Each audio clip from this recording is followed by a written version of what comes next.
तो फिर हमको क्यों छेड़ रहे हो? हम लोग का जो चल रहा था कानून चलने दो। मैं क्या हर मुसलमान बच्चा आंदोलन करेगा? देखिए, पहले तलाक के लिए बिल आया तो तलाक ज्यादा हो रही है कि बलात्कार ज्यादा हो रहे हैं? आप बताइए ना, बलात्कार ज्यादा हो रहा है कि तलाक? फिर दूसरा इसके लिए शाहबाना वाला केस वापस उठाया, फिर उसके बाद में ये बिल लाया। तो दंगा विरोधी बिल क्यों नहीं ला रहे भाई तुम? तो हम काली पट्टी बांधी है, काली पट्टी जब तक नहीं उतरेगी, जब तक काला कानून नहीं हटेगा, हम इसके लिए धरना करना पड़ेगा, मोर्चा करना पड़ेगा, जेल भरो आंदोलन करना पड़ेगा। हम शांति से करेंगे। सर, सबसे पहले आपसे जानना चाहेंगे, आप काली पट्टी बांधकर विरोध कर रहे हैं, सबसे पहले ये समझा दें विरोध किस बात को लेकर हो रहा है? आपको मालूम है कि पूरे इंडिया में खलबली मच गई है कि काली पट्टी हमने क्यों बांधी है, काली पट्टी बांध के हम लोग क्यों विरोध कर रहे हैं कि भाई आज हमारा जो जिंदगी का, आज मुस्लिम समाज का हिंदुस्तान में हम लोग बरसों से यहाँ पर रहे, सालों से यहाँ रह रहे हैं, बराबर है। 1947 में भी आज़ादी के लिए हमने कुर्बानी दिया। आपको मैं बताना चाहता हूँ कि हमारे मौलाना अबुल कलाम आजाद 1947 में नारा मारा कि मुसलमानों कहाँ जा रहे हो, तुम्हारे बाप दादा इधर सोए हुए हैं। आज हम हिंदुस्तानी हैं, पाकिस्तान क्यों जा रहे हो? हिंदुस्तान छोड़ के सब कुछ हमने कुर्बानी हिंदुस्तान में दिया है। जो हमारा हक है यहाँ पर है। तो मौलाना अबुल कलाम आजाद, उनकी कब्र यहाँ है, उनकी कब्र को कोई छीन नहीं सकता। सुनो, वैसा ये जो कानून बाबा साहेब आम्बेडकर ने जो संविधान में जो हमको हक दिया है, हमारा अधिकार है, हमारा वक्फ बोर्ड का, आज छीनने की कोशिश सरकार कर रही है। तो हम काली पट्टी बांधी है, काली पट्टी जब तक नहीं उतरेगी, जब तक काला कानून नहीं हटेगा, हम इसके लिए धरना करना पड़ेगा, मोर्चा करना पड़ेगा, जेल भरो आंदोलन करना पड़ेगा। हम शांति से करेंगे, बाकी जब तक ये बिल वापिस नहीं हटेगा, हम लोग चुप बैठने वाले नहीं है, हम लड़ाई पूरी लड़ेंगे। सर, लेकिन आप कह रहे हैं कि इसमें कई ऐसे प्रावधान है जो आपकी जमीनें छीनेगा, लेकिन केंद्र मंत्री हैं किरण रिजिजू, अमित शाह होम मिनिस्टर, वो लगातार कह रहे हैं कि इसमें ऐसे प्रावधान है ही नहीं कि किसी की जमीन छीनी जाए। भाई, इसमें बहुत प्रावधान है। सबसे पहले तो भाई, अगर कल वोटिंग हुई तो 10 और 12 हो जाएंगे, 12 गैर मुस्लिम हो जाएंगे वोटिंग में, 10 मुस्लिम रहेंगे।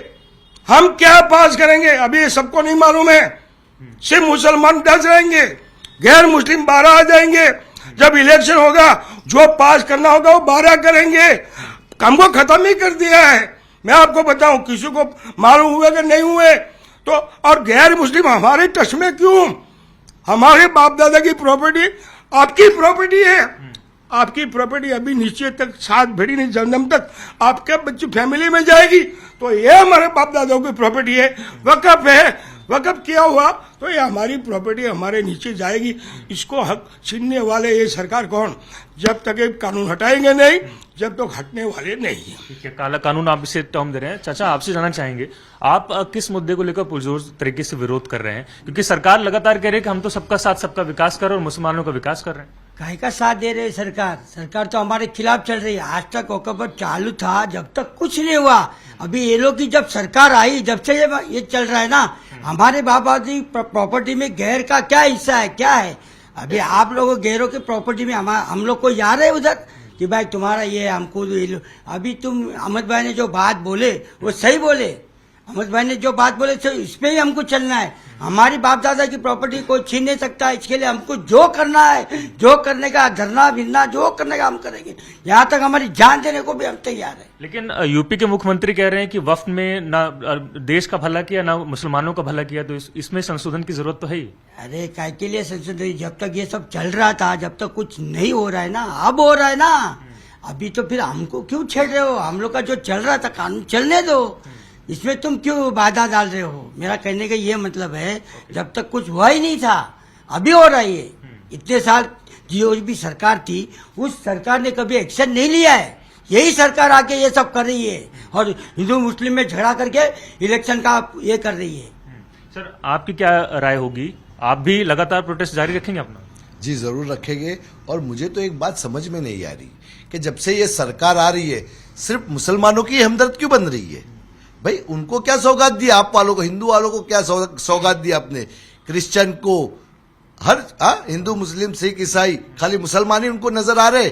यानी एक टारगेट बनाया जा रहा है मुसलमानों को। सीधी सी बात है, इनकी सारी चीजें हड़प लो, ठीक है, उनको हाथ पैर से अलग कर दो, इनका ये टारगेट बनाया जा रहा है। लेकिन आपकी चैनल के माध्यम से एक चीज बता देते हैं, इस चीज को हम जिंदगी भर लाने नहीं देंगे कभी जिंदगी में। जो चलता आ रहा है वैसा ही चलेगा।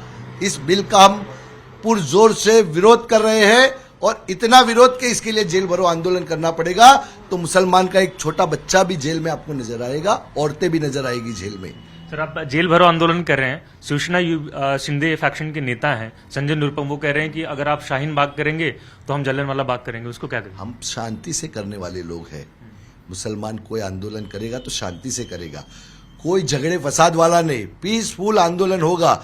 जिसको जो बोलना है बोलने दो, जिसको जो करना है करने दो। हम मुसलमान लोग शांति से आंदोलन करेंगे। सर, आप बताएं कि आप भी इनके साथ आंदोलन में शामिल होने वाले हैं? बिल्कुल बिल्कुल, मैं क्या, हर मुसलमान बच्चा आंदोलन करेगा। देखिए, पहले तलाक के लिए बिल लाया, तो तलाक ज्यादा हो रही है कि बलात्कार ज्यादा हो रहे हैं? आप बताइए ना, बलात्कार ज्यादा हो रहे कि तलाक? फिर दूसरा इसके लिए शाहबानो वाला केस वापस उठाया, फिर उसके बाद में ये बिल लाया। तो दंगा विरोधी बिल क्यों नहीं ला रहे भाई तुम? पूरी जब विपक्ष भी बोल रहा है कि दंगा विरोधी बिल लाइए, पूरा विपक्ष बोल रहा है कि तलाक विरोधी बिल लाए, कि उसके बदले में आप बलात्कार विरोधी बिल लाइए, तो उसके ऊपर काम क्यों नहीं कर रहे अमित शाह जी? क्या चाहते हो आप? सिर्फ मुसलमानों को छेड़ना? और ये तो अब तो आज से नहीं ना, हजारों साल से है ना। आप देख रहे हो ना, कब से है, जब से हिंदुस्तान बना, जब से मुसलमान आए, जब से हम 1400-1500, ये वक्त तो जब से है ना। तो अभी वक्त में ये हो रहा है, ये 2014 से अभी, उसके पहले कुछ नहीं हुआ। तो हाउ ये अपन कर सकते हैं? क्योंकि आपने ट्रिपल तलाक का जिक्र किया, सरकार कह रही है कि इससे तो बहुत ज्यादा फायदे हो रहे हैं, तो एक और हम कदम उठा रहे हैं समाज की बेहतरी के लिए। कोई हमारी औरतों से जाके पूछो ना, वो बोलती कोई फायदा नहीं हुआ हमारे को। हाँ, जो सरकार के खिलाए हुए जो कुत्ते होते हैं ना, उनको जरूर फायदा पहुंच रहा है। जो सरकार नॉमिनेट करती है कि हाँ तुम लोग बोलिए, तुम लोग को फायदा हुआ, मिठाई का डब्बा लो बांटो, उन लोगों को जरूर फायदा। लेकिन आप मुसलमान अभी भी बेचारा रोजी रोटी की तलाश में है, अभी भी वो ठेला लगाता है, सुबह से शाम तक मेहनत करता है, और उसकी मेहनत को भी तुम छीन लोगे। वफ का मतलब समझाओ मोदी जी को, शाह जी को। वफ का मतलब अल्लाह को दी हुई प्रॉपर्टी, तो तुम्हारा क्या अधिकार है उस प्रॉपर्टी पे? तो अल्लाह, और जो उसके ऊपर जो चला रहे हैं वो उनके बाप दादा की प्रॉपर्टी नहीं है, वो सिर्फ उसको देख रेख कर रहे हैं। ये प्रॉपर्टी तो अल्लाह की है। ये वक्फ का मतलब तुमने अल्लाह को दान किया। भगवान को दी हुई चीज आप गल्ले में पैसा डाल देते हो। साईं बाबा के मंदिर में, तिरुपति बालाजी में, राम मंदिर में, क्या पैसे में सरकार का अधिकार है क्या? अब वो सरकार ले सकती क्या पैसा? हो तो भाई हमारा ये लेंगे आप वक्फ क्यों? हमारी जमीन क्यों?